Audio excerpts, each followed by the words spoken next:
जिसे नाम दिया वर्तमान काल।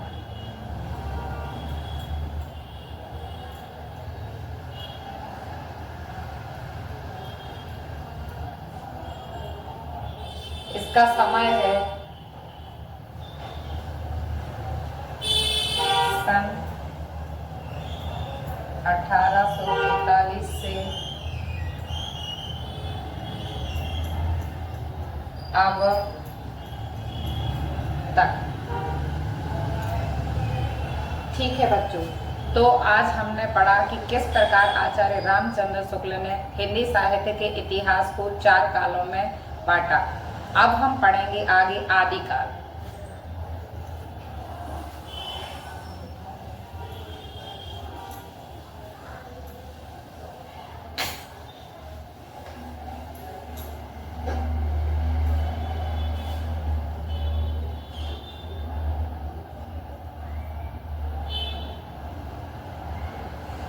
जिसका समय है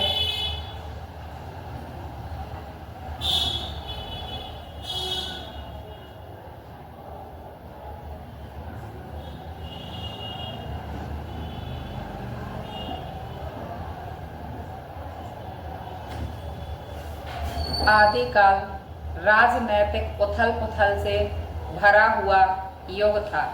इस समय में हमारे यहाँ के सभी राजा अपने अपने वर्चस्व की लड़ाई लड़ने में लगे हुए थे। अपना अपना साम्राज्य स्थापित करने में एक दूसरे से ही लड़ रहे थे, जबकि हमारे देश में विदेशी आक्रमण निरंतर होते रहते थे और उस समय के कवि किसी न किसी राजा के आश्रय में आकर आश्रयदाताओं की प्रशंसा करना, उनका यशगान करना कर रहे थे। और उस समय की कविता वीर रस की भावना से केंद्रित कविता थी।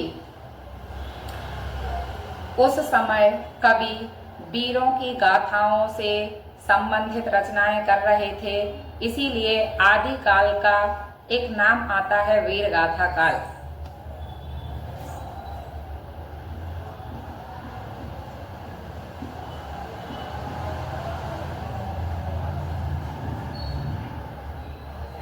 आदिकाल के अन्य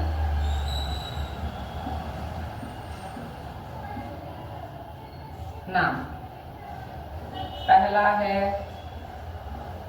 वीर गाथा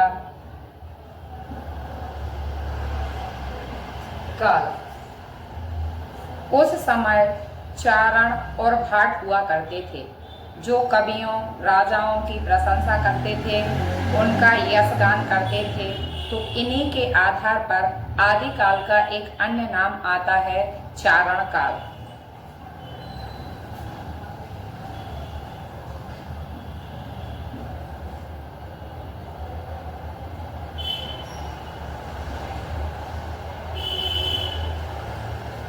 वह समय हिंदी के आरंभ का काल था और हम जानते हैं कि हमारी हिंदी भाषा का निर्माण संस्कृत से हुआ है, संस्कृत से पाली, पाली से प्राकृत, प्राकृत से अपभ्रंश। तो उस समय प्राकृत और अपभ्रंश भाषाओं का भी प्रयोग किया जा रहा था, इसीलिए हम इसका एक अन्य नाम अपभ्रंश काल की संज्ञा भी देते हैं।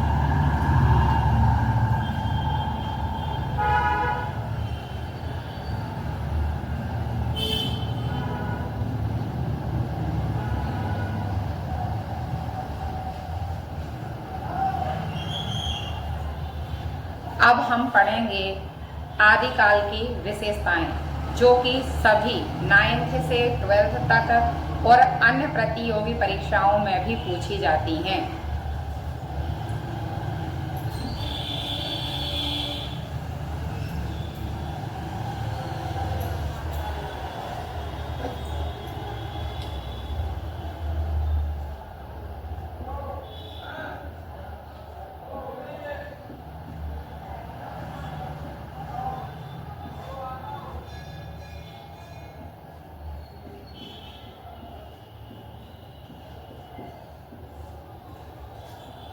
प्रवृत्तियां, आदिकाल की प्रवृत्तियां, इन्हीं को कहते हैं हम विशेषताएं। पहली विशेषता है वीर रस की प्रधानता।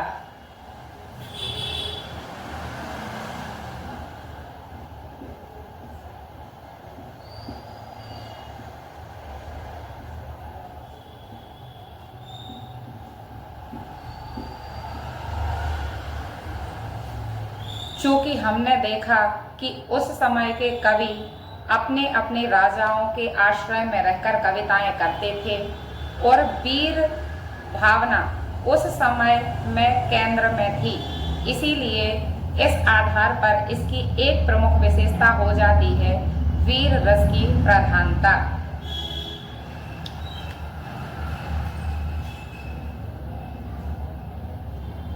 दूसरी विशेषता है युद्धों का सजीव चित्रण। चूंकि उस समय राजा विदेशी आक्रमणों से विदेशी आक्रमणों का प्रतिकार करने के लिए और अपनी वर्चस्व की लड़ाई लड़ने में लगे हुए थे, तो उस समय के कवि अपने अपने राजाओं की, अपने अपने आश्रयदाताओं की युद्धों का बिल्कुल सजीव सा दिखने वाला, जैसे जो हमारी आंखों के सामने दिखाई देने लगे, इस प्रकार का वर्णन किया करते थे। युद्धों का बिल्कुल सजीव वर्णन किया करते थे। तीसरी विशेषता है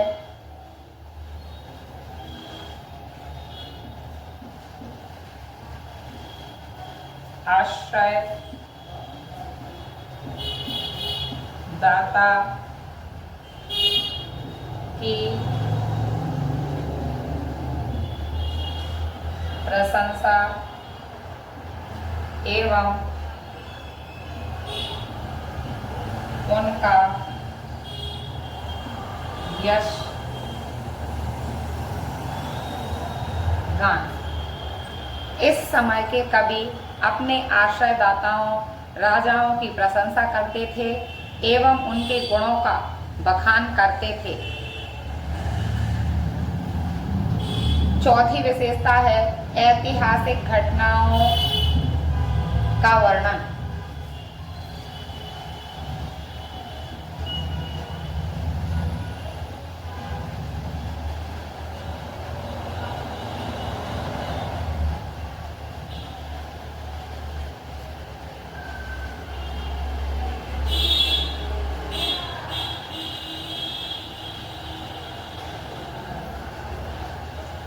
उस समय की कविताओं में ऐतिहासिक घटनाओं, युद्धों आदि का वर्णन किया जाता था, इसीलिए इसकी एक प्रमुख विशेषता है ऐतिहासिकता का वर्णन।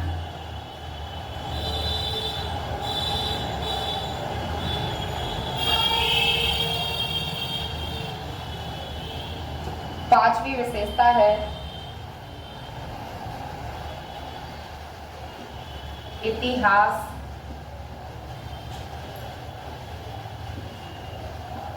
के साथ कल्पना का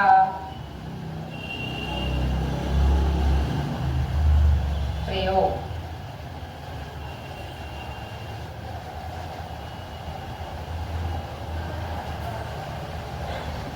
ऐतिहासिकता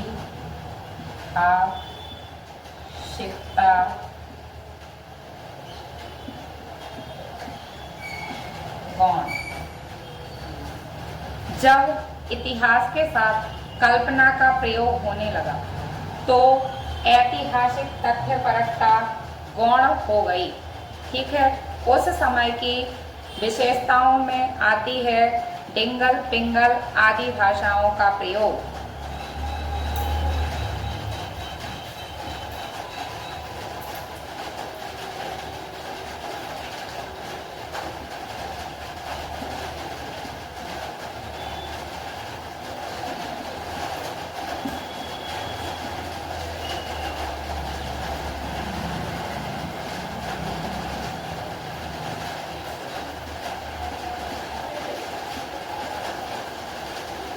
उस समय डिंगल, पिंगल आदि भाषाओं का प्रयोग भी काव्य में देखने के लिए मिलता था। अपभ्रंश का प्रयोग तो होता ही था। अपभ्रंश एवं डिंगल, पिंगल।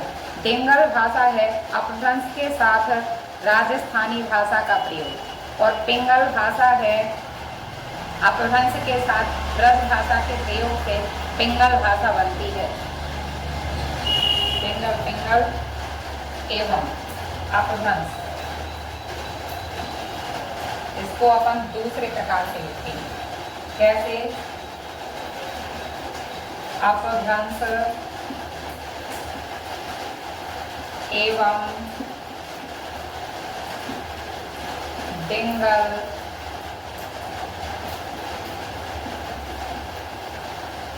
पिंगल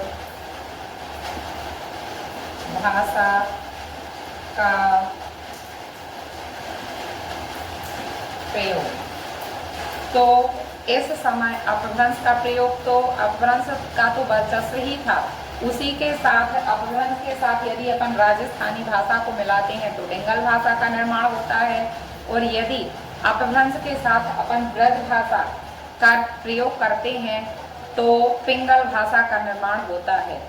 इसी प्रकार हम देखते हैं कि अपभ्रंश के साथ डिंगल एवं पिंगल भाषा का प्रयोग हो रहा था, और उस समय श्रृंगार, वीर रस के अतिरिक्त श्रृंगार रस आदि रस भी काव्य में देखने के लिए मिलते हैं। तो एक अगली विशेषता हो जाती है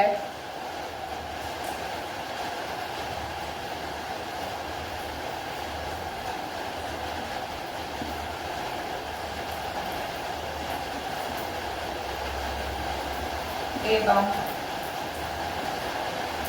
अन्य रसों का प्रयोग। तो इस समय के काव्य में श्रृंगार के साथ साथ अन्य रसों, वीर रस तो प्रमुख था इस समय का, लेकिन उसके साथ साथ श्रृंगार रस और अन्य रसों का प्रयोग भी किया जाता था। अब हम देखेंगे आदिकाल के प्रमुख कवि एवं उनकी रचनाएं।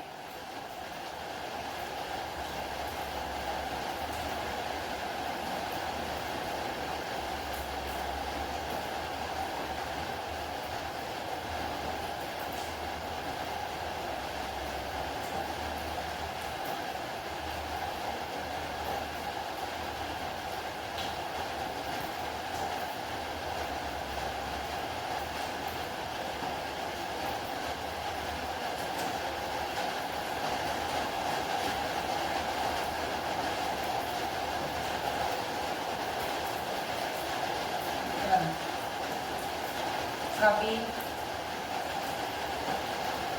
ग्रंथ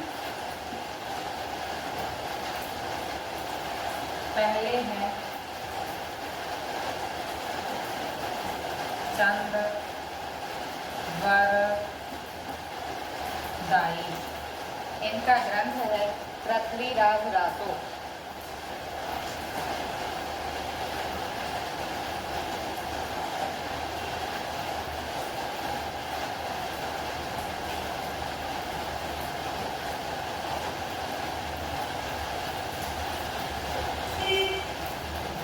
दूसरे कवि हैं नरपति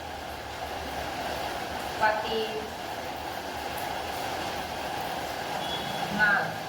इनका ग्रंथ है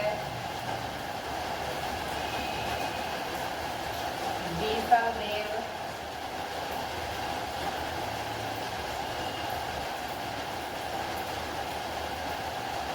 रासो। अगले कवि हैं जगन्नाथ।